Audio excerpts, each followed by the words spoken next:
Hello, welcome to All the Photos Today, and if you are just tuning in from this for the first time for this episode, last episode we edited this photo in Adobe Lightroom, so if you want to check out how to do that, go click on the link in the description or somewhere in the screen. Otherwise, now we're going to try to do a similar effect, again, the high contrast black and white photo for a concert kind of look for this photo. Okay, so the first thing we're going to do with this photo is crop it. There's a lot of opinions with crops, but I think if it's going to make the photo look better, why not do it? And why we're cropping it is because, one, we want that rule of thirds, and also we can see the head of another member of the band in, which for this photo doesn't really look too good. So we're just going to crop it, keeping the original aspect. And we want the rule of thirds to be around the eye, doesn't have to be perfect. Keep a little bit of headroom, keep a little bit of side room, and I think that looks good. You can definitely play with the crop if you want it for Instagram. You can do a 1x1 and get something like that, go even tighter. But again, since this shot is high ISO, we don't want to crop in too tight because it'll just show more of that grain, which we don't want. Okay, so I think that this crop looks good. Of course, if for your photo spend a lot more time, try to get that perfect crop if you do choose to crop. Otherwise, again, just try to get the shot perfect in camera, or not the shot, the composition. So now we're, again, like the last tutorial, we're just going to put it in black and white, and we're going to play with the exposure first and brighten it up a little bit.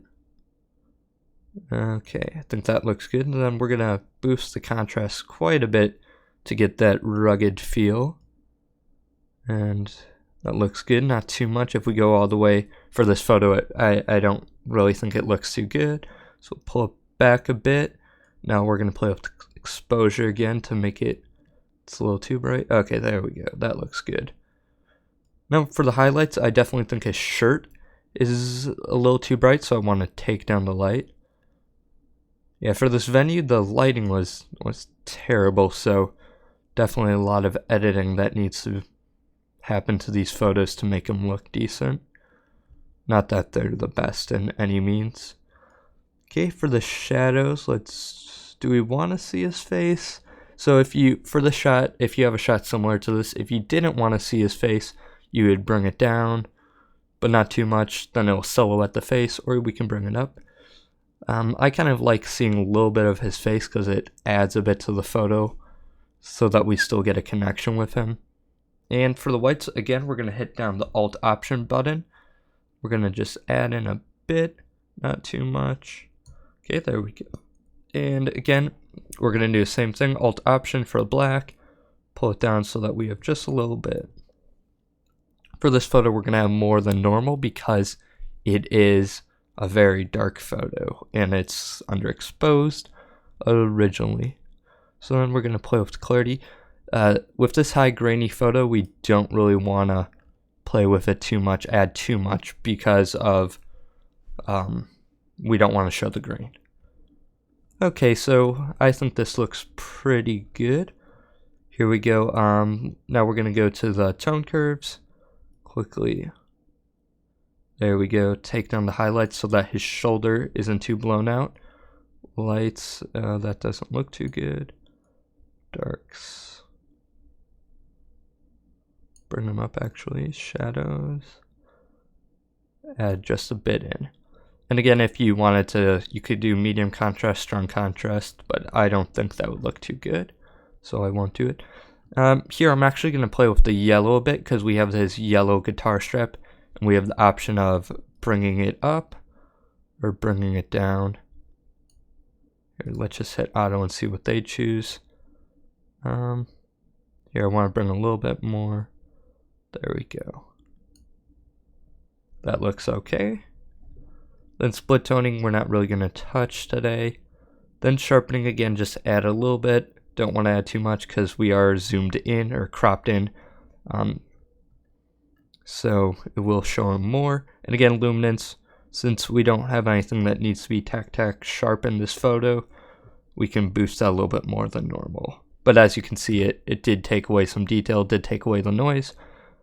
But that's not always good, because if you use it too much, like for instance, if we go here, this just looks muddy. It has no detail.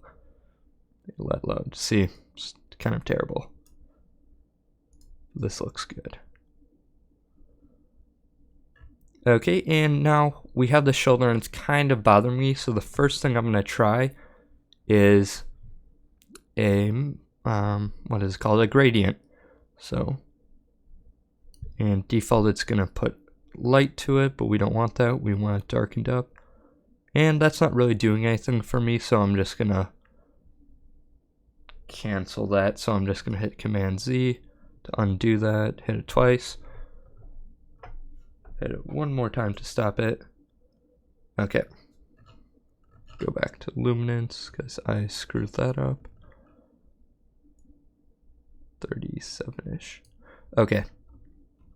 So I didn't like how the gradient looks, so that's a big thing to know for Adobe Lightroom and Photoshop, is that a lot of it is trial and error to get it looking good, and then the more you do it, the better it'll turn out. And then what I did was just hit new mask and kind of paint it on. Then we're just gonna pull down the exposure. I'm not a big fan of this either, but it does look a little bit better. So if you did have this problem, what I would recommend is bringing it into Photoshop, or you could do it here and kind of painting more of the area more precisely, maybe doing multiple of them, multiple masks. But for this tutorial, I won't drag you through that. That'll be for another video. And if you do want to see that, please let me know, and I'll definitely show you guys how to do that. Okay. So we don't want that in there. So I think this is where I'm going to leave this edit. It's not the best photo. There's not too much we can really do to it. I guess we could play with the highlights a little bit more, but there's not too much. Again, this is the lighting, but I think it can add some photo, add something to the photo. So this is our final edit. We'll just do a quick before and after. Oh, hit it one more time. Before and after. Okay, so we have our after photo, which I think looks a lot better than our before. And again, this is with the crop. So if you liked this video, hit the like button, subscribe, and check out some other videos from all the photos today. And if you haven't already, check out the first video we did. We turned this really bad photo into a pretty good one, something that I'm a little bit more proud of, with a silhouetted singer's guitarist. So yeah, hopefully you enjoyed, and check out some other videos. Thank you.